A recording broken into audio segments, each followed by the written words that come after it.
Inner city neighborhoods are often completely devoid of full-service grocery stores. It's what health experts call a food desert.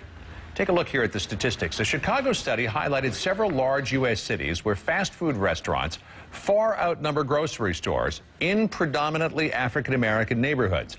Research shows higher rates of health problems in those areas.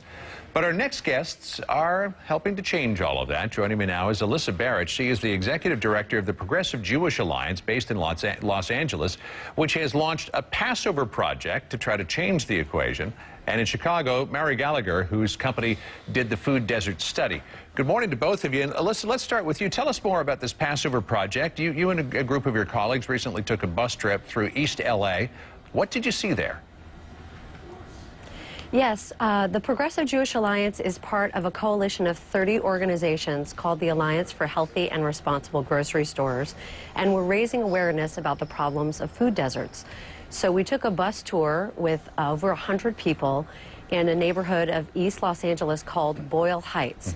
And what we saw was that there are a dearth of options for the families there that are trying to provide healthy and safe food for their families. Mara, your groundbreaking study in Chicago was the first to really popularize the term food desert. When it comes to these food deserts, these areas of the inner city where there are far more fast food restaurants than there are grocery stores that have any semblance of fresh food, how serious a problem is it nationwide, and where are the biggest food deserts?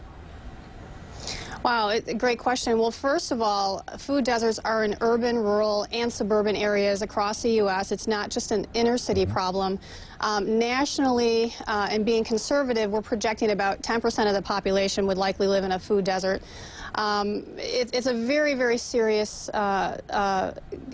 problem, because if you're in a food desert, which, you know, again, no full-service grocery stores, no mainstream grocery stores, no small grocery stores, lots of fast food and other kinds of fringe food, and we're finding more deaths by diabetes and other kinds of diseases. So 10% of the population, roughly 31 million people nationally, very, very serious. Let me get you just to expand on that just a little bit, the health consequences of living in a food desert, because we have seen, particularly among minority populations, we had a study out on this last week, much higher rates of obesity, particularly among small children. What are the attendant health problems with living in an area like that?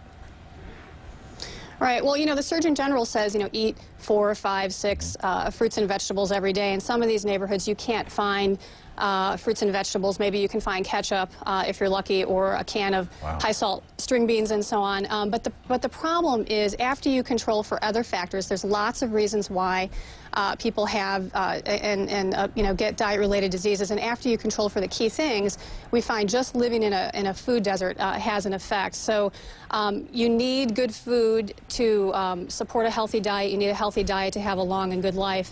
And unfortunately now, for young children, we're seeing more and more children have adult-level diseases, really, you know, different kinds of diabetes, obesity, again, at much younger ages. So in many of these communities, the deck is kind of stacked against you from the beginning, because you cannot choose healthy food if you don't have access to it. Alyssa, you've written a special commentary for our blog, AM Fix, which I'm just looking at here, and you cite a couple of very stunning statistics where you say 31% of white Americans live in a census tract with a supermarket, but only 8% of African Americans do. In this Passover project that your organization and the other organizations have, what are you hoping to do?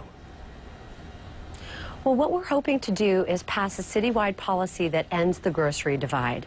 We want to bring together government, business, and communities to create healthy food options, good jobs, and build healthy communities. And really, this is a part of the story of Passover. You know, on Passover, we tell the story of the Jewish people's journey of exodus from slavery to freedom, and we do tell that story through food. Food is highly symbolic in the holidays. So we eat matzah for 8 days, and we deprive ourselves of bread and other similar foods. And what we're saying is, we're giving up certain kinds of foods voluntarily for just a week, but people in food deserts don't have options 365 days a year, and that's the injustice that we're seeking to address. Alyssa, good to talk to you this morning as well. Good luck with your project. Really hope you can make a difference. Thank you. Thank you for helping us tell the story. Thank you. Fascinating story and a good one, and we'll hopefully have a good update to give our Yeah, viewers. can you imagine? It's easier to get French fries and a hamburger than it is to get an apple in many of these areas. Of course. It's terrible.